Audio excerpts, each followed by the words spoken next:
Hello बच्चों, आज हम लोग जो है ट्रिगोनोमेट्री पढ़ेंगे। ठीक है, हम लोग पढ़ेंगे ट्रिगोनोमेट्री।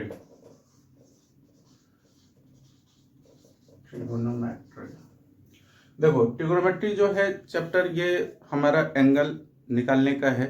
इसमें ये ट्राई मतलब होता है 3, ये गोन मतलब होता है एंगल, और मेट्री मतलब ये होता है मेजरमेंट।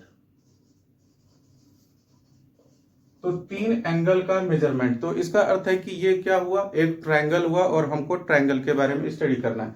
सबसे बड़ी बात इसमें क्या है, ये ध्यान रखना कि ट्रिगोनोमेट्री में हम केवल राइट एंगल ट्रायंगल के बारे में बात करेंगे। किसके बारे में? राइट एंगल ट्रायंगल के बारे में, राइट एंगल ट्रायंगल के बारे में। और इसमें किसी भी ट्रायंगल के बारे में बात नहीं होगा। तो राइट एंगल तुम्हें पता ही है कि ये हमारा एक राइट एंगल ट्रायंगल हो गया, ABC नाम रख दिया हमने। अब ये जो ऐसे लगाया, इसका अर्थ है कि 90 डिग्री है। ठीक है, अब देखो, ट्रिगोनोमेट्री आज तक तुम्हें समझ में नहीं आया था, या तुम्हारे लिए जो है बिल्कुल एक पराई सी चीज थी, लेकिन आज से ये पराई नहीं रहेगी, ये तुम्हारी हो जाएगी। देखना कैसे। इस ट्रिगोनोमेट्री को जो है हम लोग कैसे सीखेंगे, तो इसमें मेनली 4 टॉपिक। हाँ, एक है P, दूसरा है R, तीसरा है A और चौथा है I। ये अब पढ़ाई तुम्हारी नहीं रहेगी। कैसे? देखना, सबसे पहले P से तुमको हम बताएंगे पाइथागोरस थ्योरम, पाइथागोरस थ्योरम। फिर हमारा जो है R, तो इसमें हम लोग पढ़ेंगे trigonometric ratio, trigonometric ratio, R से हो गया रेशियो। फिर ये ए ट्रिगोनोमेट्रिक एंगल, हम लोग इसमें कुछ स्पेसिफिक एंगल के बारे में पढ़ेंगे, ए फॉर एंगल। और लास्ट में आई, तो हम लोग इसमें कुछ ट्रिगोनोमेट्रिक आइडेंटिटीज के बारे में पढ़ेंगे। तो ये 4 टॉपिक हम अगर कवर कर लेंगे, पाइथागोरस थ्योरम, ट्रिगोनोमेट्रिक रेशियो, ये स्पेसिफिक एंगल और ट्रिगोनोमेट्रिक आइडेंटिटीज, ये हमारा ट्रिगोनोमेट्री खत्म हो जाएगा। तो हम लोग जो है एक एक करके टॉपिक स्टार्ट करते हैं। सबसे पहले देखो, हम लोग का है क्या, पाइथागोरस थ्योरम। पाइथागोरस थ्योरम बहुत ही आसान टॉपिक है, तुरंत ही तुम्हें समझ में आ जाएगा। देखना, पाइथागोरस थ्योरम क्या कहता है कि अब देखो, ये जो ट्रायंगल बनाए हो, इस ट्रायंगल में एक ये मान लो कि ये हो गया बेस, ये हो गया हमारा परपेंडिकुलर, परपेंडिकुलर, और ये सबसे लंबा साइड जो होता है ये हमेशा फिक्स होता है, इसको हाइपोटेनियस कहते हैं, हाइपोटेनियस। तो पाइथागोरस थ्योरम क्या कहता है कि हाइपोटेनियस का स्क्वायर इक्वल्स टू होता है परपेंडिकुलर स्क्वायर प्लस बेस का स्क्वायर। क्या बोलता है? हाइपोटेनियस का square equals to perpendicular square plus base square. तो हाइपोटेनियस अगर निकालना है तो क्या कर दोगे, ये स्क्वायर इधर जाके स्क्वायर रूट हो जाएगा, तो परपेंडिकुलर का स्क्वायर प्लस बेस का स्क्वायर निकाल के उसका स्क्वायर रूट निकाल देना, हाइपोटेनियस निकल जाएगा। अब देखो, हाइपोटेनियस को तुमने इस प्रकार से निकाल लिया। अब अगर परपेंडिकुलर निकालना होगा क्या करोगे, ये पी स्क्वायर इक्वल्स टू ये बी स्क्वायर इधर जाकर के माइनस कर दोगे, ये बी स्क्वायर इधर जाकर के माइनस हो गया, तो पी इक्वल्स टू क्या हो जाएगा, ये स्क्वायर को इधर भेज दिया तुमने, square root of hypotenuse square minus base square. ऐसे करके तुम परपेंडिकुलर को निकाल दोगे। फिर अगर तुमको बेस निकालना है तो बेस स्क्वायर इक्वल्स टू क्या होगा, ये पी स्क्वायर इधर जाकर के माइनस हो जाएगा, तो बेस इक्वल्स टू क्या हो जाएगा, ये स्क्वायर इधर जाकर के स्क्वायर रूट हो जाएगा, हाइपोटेनियस का स्क्वायर माइनस परपेंडिकुलर का स्क्वायर। इस प्रकार से अदल बदल करके तुम जो है ये हाइपोटेनियस, परपेंडिकुलर और बेस को आसानी से निकाल सकते हो। जैसे कि मान लो कि कोई एक ये ट्रायंगल है, हाँ, मान लो कि MNR, तो इसमें तुमको मान लो कि ये दिया हुआ है कि ये 3 सेंटीमीटर है, ये 4 सेंटीमीटर है, तो ये पता करो। तो तुम्हें दिख ही रहा है कि ये हाइपोटेनियस पूछ रहा है, तो इस हाइपोटेनियस के फॉर्मूला में पुट कर दो, H इक्वल्स टू ये अंडर रूट पी स्क्वायर, तो ये 3 का स्क्वायर हो गया, प्लस बेस स्क्वायर, तो ये 4 का स्क्वायर हो गया, तो ये हो गया अंडर रूट 3 का स्क्वायर 9, और ये 4 का स्क्वायर 16, तो ये हो गया √25, यानी ये हो गया 5। ये यूनिट सेंटीमीटर दिया था, ये सेंटीमीटर हो गया। ठीक है, अब अगर ऐसे ही तुमको कोई दूसरा दे दे, ठीक है, तो ये मान लो कि ये दे दिया तुमको 12 सेंटीमीटर, ठीक है, और ये दे दिया तुमको 15 सेंटीमीटर, ये पूछ लिया, ये कोई रख दो PQR। तो तुमको अगर ये निकालना है तो तुम देख रहे हो कि ये परपेंडिकुलर हमको निकालना है, तो P इक्वल्स टू क्या कर दोगे, √h² माइनस b स्क्वायर, तो ये 15 का स्क्वायर कर दिए माइनस 12 का स्क्वायर कर दिए, तो ये 15 का स्क्वायर हो जाता है 225 माइनस 12 का स्क्वायर हो गया 144, इसको माइनस कर दिया तुमने, ठीक है, 81, ये कितना आ गया 9, ये सेंटीमीटर में था, ये सेंटीमीटर में। तो इस प्रकार से तुम पाइथागोरस थ्योरम की मदद से जो है तुम परपेंडिकुलर, हाइपोटेन्यूस और बेस को आसानी से निकाल सकते हो। फर्स्ट टॉपिक जो है पाइथागोरस थ्योरम, ये तुमको निकालना आ गया, ठीक है। ठीक है, तो हमने जो है अभी ये पाइथागोरस थ्योरम को जो है पहला जो टॉपिक था उसको तुमने आराम से सीख लिया। अब जो है दूसरा तुम्हारा है वो है ट्रिगोनोमेट्रिक रेशियो। हाँ, क्या है, ट्रिगोनोमेट्रिक रेशियो। अब देखो ये ट्रिगोनोमेट्रिक रेशियो में जो है तुमको जो 6 चीजें मुश्किल से निकालना है, ठीक है। देखो जैसे कि ये साइन, कॉस और टेन, और फिर यही साइन का उल्टा ये कॉसेक, ये कॉस का उल्टा सेक और टेन का उल्टा कॉट। ये 6 हमारे क्या कहलाते हैं, ट्रिगोनोमेट्रिक रेशियो कहलाते हैं, ठीक है। अब ये एक्चुअली में क्या है कि ये अभी आधा अधूरा है, इसके साथ तुमको किसी ना किसी एंगल को लगाना होगा। अब देखो पहले ये सोचना, एंगल, ये एंगल को जो है तुम लोग जनरली थीटा से दर्शाते हो, इसके ऊपर डिग्री लिखा रहता है, तुम इसको अल्फा, बीटा, गामा किसी भी चीज से दर्शा सकते हो, या जैसे ये ABC हमारा जो था एंगल था, इससे भी तुम दर्शा सकते हो, या तुम अगर चाहो तो इसका मैग्नीट्यूड जैसे कि 30 डिग्री, 60 डिग्री, 45 डिग्री, ये इससे भी तुम इसको दर्शा सकते हो।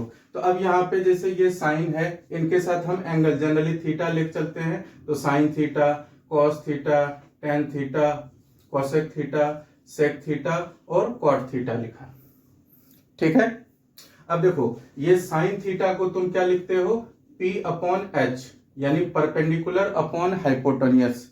फिर कॉस थीटा इक्वल्स टू क्या लिखते हो, बेस अपॉन हाइपोटेन्यूस, ठीक।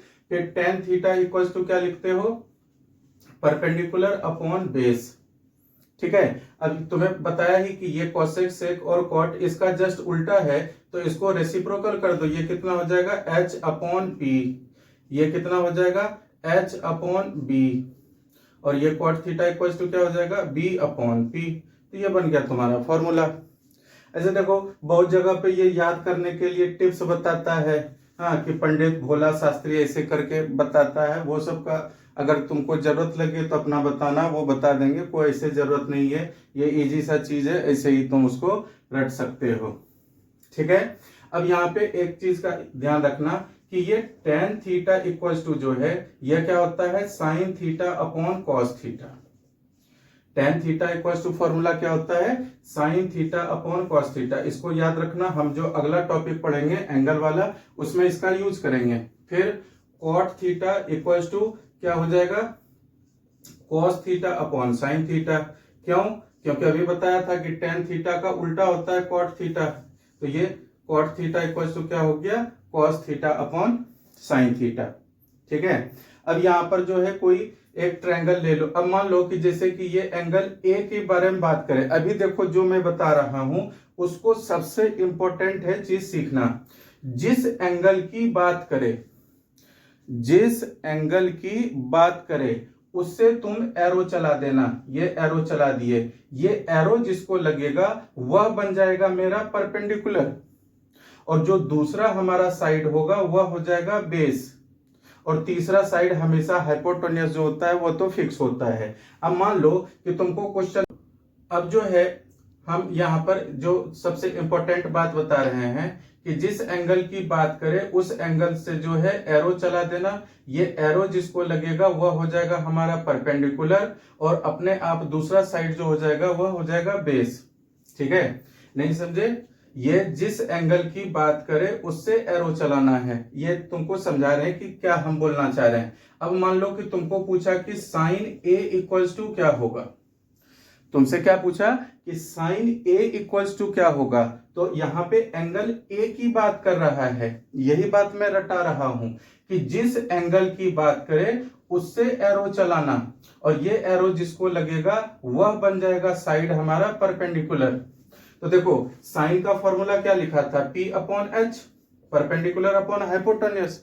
ठीक है, अब यहां पे हमने बोला कि परपेंडिकुलर हमारा ये बन जाएगा, तो परपेंडिकुलर क्या हो गया, BC अपॉन हाइपोटेन्यूस तो फिक्स है, ये हो गया AC।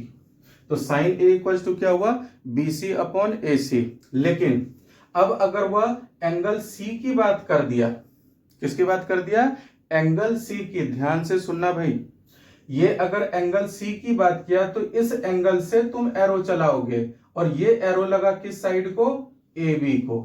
ठीक है, तो यही अगर यहाँ साइन A की जगह क्या पूछा, साइन C इक्वल्स टू क्या होगा, तो फॉर्मूला तो sine C equals to P upon H ही है, लेकिन इस बार यहां से तुमने एरो चलाया और ये AB जो है ये बना परपेंडिकुलर, तो क्या हो जाएगा, AB अपॉन हाइपोटेन्यूस तो फिक्स रहता है AC।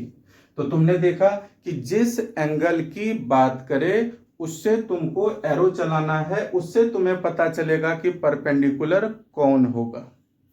सीखे या नहीं, सीख गए? इसका जो है तुमको इस्तेमाल करना है भाई। ठीक है, अगर ये कंसेप्ट तुम्हारा क्लियर है तो फर्स्ट एक्सरसाइज जब बनाओगे तो उसमें किसी क्वेश्चन में तुमको जो है डाउट नहीं होगा। ठीक है, चलो अब हमने 2 टॉपिक सीख लिया। अब तीसरा टॉपिक जो है वह है स्पेसिफिक एंगल, यानी हमारा ट्रिगोनोमेट्री में ट्रिगोनोमेट्रिक स्पेसिफिक एंगल, ये तुमको निकालना है।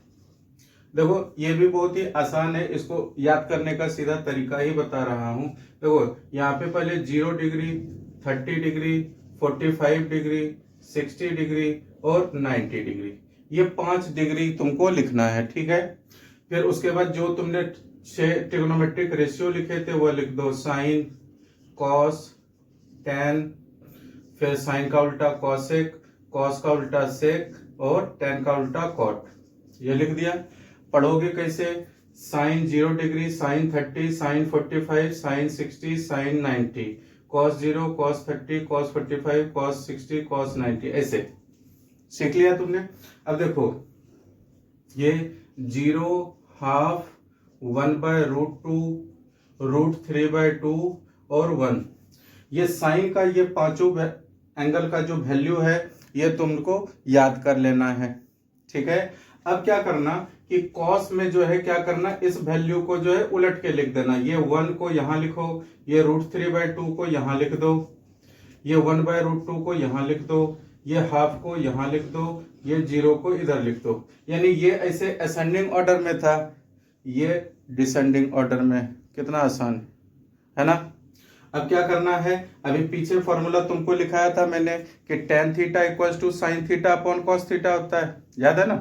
तो देखो ये tan थीटा निकालना है तो क्या कर दोगे, साइन अपॉन कॉस। ठीक है, जरा देखना, ये 0 अपॉन 1 करोगे क्या होगा, 0। ये 1/2 अपॉन √3/2, तो ये 2 से 2 कट गया, क्या बच गया, 1/√3। ये 1/√2 अपॉन 1/√2 पूरा कट गया, क्या बच गया, 1। ये 2 से 2 कट गया, √3/1 कितना हो गया, √3। ये 1/0, तो 1 में 0 से जब भी डिवाइड करते हो तो क्या होता है, अनडिफाइंड, जिसको कि ये इन्फिनिटी के साइन से तुम डिनोट करते हो। क्लियर है। अब पीछे हम बार बार बोल रहे हैं कि साइन का उल्टा कोसेक होता है, तो ये 0/1 है तो इसको रेसिप्रोकल करते चले जाओ, 1/0 तो क्या हो जाएगा, इन्फिनिटी। इसको उलट दो, 2/1 2, √2/1 √2, ये 2/√3, और ये 1 का उल्टा 1 ही रहा। ठीक, अब वैसे ही कॉस का उल्टा सेक होता है तो इसको भी उलट दो, 1 का उल्टा 1 हुआ, इसको उलट दो, ये 2/√3, ये रेसिप्रोकल करते जाना, ये √2/1 √2, ये 2/1 2, और ये 0/1 तो 1 ऊपर चला गया 0, तो ये अनडिफाइंड। ठीक है, अब tan 0 है तो ये इसको भी 0/1 1/0 क्या हो गया इन्फिनिटी, ये √3/1 √3, ये 1 का 1, ये 1/√3, और ये इन्फिनिटी का उल्टा 0। तो तुमने देखा कि तुम आसानी से केवल एक साइन का ये वैल्यू जो है पांचों तुमको याद रखना है, और इससे ही तुम ये पूरा का पूरा टेबल जो है डिराइव कर लेते हो। जब भी एग्जाम होगा ये जो है अपना तुम कहीं पर साइड में तुरंत ही उसको लिख सकते हो और उसका वैल्यू देख देख करके उसको सॉल्व कर सकते हो। मान लो कि तुमसे पूछा कि sine 30 degree into cos 60 degree, इसका वैल्यू कितना होगा, तो देखो साइन 30, तो साइन 30 का वैल्यू कितना है 1/2 लिख दो, कॉस 60, तो कॉस 60 का वैल्यू कितना है 1/2 लिख दो, तो ये 1 1 जा हो गया 1, ये 2 2 जा हो गया 4, ये हो गया आंसर।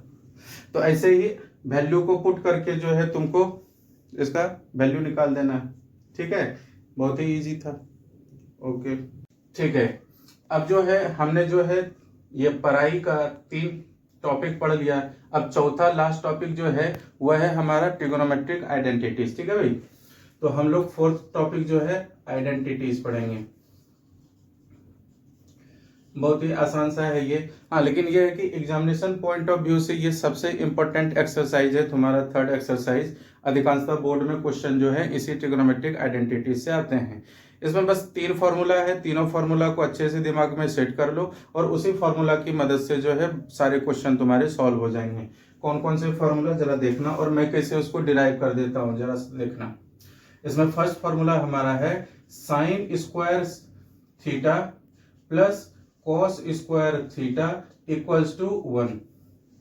ठीक है, अब मान लो कि अगर साइन स्क्वायर 60 डिग्री दिया हो प्लस कॉस स्क्वायर 60 डिग्री दिया हो, तो बिना देखे सुने इसका वैल्यू वो रख करके नहीं निकालना है, ये सीधा साइन स्क्वायर 60 ये सेम है, दोनों सेम है, तो इसका वैल्यू 1 हो जाएगा आंसर। ठीक है, लेकिन हाँ ऐसा नहीं कि sine square 45 degree plus cos square, हाँ ये यहाँ पे 60 डिग्री दे दिया तो तुम लिख दोगे आंसर 1। हाँ, ऐसा नहीं होगा भाई, ये दोनों जो है डिफरेंट है, तो ये 1 के बराबर नहीं होगा। ठीक है ना, इसका जो है ध्यान रखना, ये नहीं कि इक्वल्स टू सब में 1 ही लिख दिया, ऐसा मत करना। अब देखो यहां से जो है मैं इसको डिराइव करता हूं, ये sine square theta equals to क्या हो जाएगा, ये कॉस स्क्वायर थीटा इधर जा करके माइनस हो जाएगा, तो ये sine square theta equals to क्या हो गया 1 माइनस कॉस स्क्वायर थीटा, तो साइन थीटा इक्वल्स टू क्या हो जाएगा बोलो, ये स्क्वायर इधर जा करके स्क्वायर रूट हो गया, तो ये 1 माइनस कॉस स्क्वायर थीटा हो गया। ठीक है, वैसे ही अगर कॉस स्क्वायर थीटा निकालोगे तो ये साइन स्क्वायर थीटा इधर जा करके माइनस हो जाएगा, तो ये 1 माइनस साइन स्क्वायर थीटा हो गया। फिर अगर कॉस थीटा इक्वल्स टू निकालना चाहते हो तो ये स्क्वायर इधर जा करके स्क्वायर रूट हो जाएगा, तो ये 1 माइनस साइन स्क्वायर थीटा हो जाएगा। ठीक है, तो ये हमने कैसे डिराइव किया ये समझ गए, केवल फॉर्मूला यही है, इससे तुम इसको जितना मन करते जाओ डिराइव करते जाओ और क्वेश्चन में उसको यूज करते जाओ, अप्लाई करते जाओ। अब दूसरा फॉर्मूला जो है वह है हमारा 1 plus tan square theta equals to sec square theta. ठीक है, इसको याद करने का टेक्निक ये बता रहा हूं कि ये सी और ये ता, तो ये अपना सीता याद रखना। ठीक है, इससे तुम्हारा ये बनेगा। अब देखो ये टेन स्क्वायर थीटा को अगर इधर भेज दिया तो टेन स्क्वायर थीटा इधर जाकर के माइनस हो जाएगा, तो इधर कितना बच जाएगा 1, तो sec square theta minus tan square theta equal to कितना हो गया 1। इसमें भी सेम वैसे ही, अगर सेक थीटा निकालना चाहते हो तो ये स्क्वायर इधर जाके स्क्वायर रूट हो जाएगा, तो ये हो जाएगा 1 प्लस टेन स्क्वायर थीटा। ठीक है, अगर tan square theta equal to निकालना चाहते हो तो क्या हो जाएगा, ये 1 इधर जाकर के माइनस हो जाएगा, सेक स्क्वायर थीटा माइनस 1। ठीक है, अगर ये टेन थीटा इक्वल टू निकालना चाहते हो तो क्या हो जाएगा, ये स्क्वायर इधर जाके स्क्वायर रूट बन जाएगा, under root sec square theta minus 1। इस प्रकार से इसको ये कर सकते हो। ठीक है, चलो ये हमारा जो तीसरा फॉर्मूला है वह क्या है, 1 plus cot square theta equals to cosec square theta. ठीक है, अभी सेकंड फॉर्मूला में क्या था, 1 plus tan square theta equals to sec square theta, तो ये क्या हो गया 1 plus cot square theta equals to cosec square theta. इसको याद करने के लिए ये अपना टेक्निक को याद रखना, दिमाग में वो रहेगा तुम्हारा। अब देखो सेम वैसे ही ये क्या हो जाएगा, कॉट स्क्वायर थीटा उधर जा करके माइनस हो जाएगा, तो इधर क्या बच जाएगा 1। ठीक है, फिर वैसे ही कॉसेक थीटा इक्वल्स टू निकालना चाहते हो तो ये स्क्वायर इधर जाके स्क्वायर रूट हो गया 1 प्लस कॉट स्क्वायर थीटा, है ना आसान। फिर क्या तुम इसको क्या कर सकते हो, cot square theta equals to ये 1 को उधर भेज सकते हो तो कॉसेक स्क्वायर थीटा -1। अगर कॉट थीटा इक्वल्स टू निकालना चाहते हो तो ये स्क्वायर इधर जाकर के स्क्वायर रूट हो गया कॉसेक स्क्वायर थीटा -1। तो टोटल देखो भैया ट्रिगोनोमेट्रिक में यही 4 टॉपिक है पढ़ाई, यह तुमको आ गया अच्छे से, ट्रिगोनोमेट्री खत्म हो गया। इसका जो टोटल कंसेप्ट था ये मैंने इजीली तरीके से तुम्हारे दिमाग में बैठाया। इसका प्रैक्टिस करो, 2-3 बार प्रैक्टिस हो जाएगा, दिमाग में तुम्हारे सारा बैठ जाएगा, फिर सारे एक्सरसाइज को जो है आसानी से उसको बना सकते हो। अगर ये वीडियो तुम्हें अच्छा लगा हो तो इसको अपने दोस्तों के बीच शेयर करना, इसको लाइक करो, और अभी तक अगर चैनल को सब्सक्राइब नहीं किया है तो उसको सब्सक्राइब करके उसको बेल आइकन को प्रेस कर देना। जय हिंद।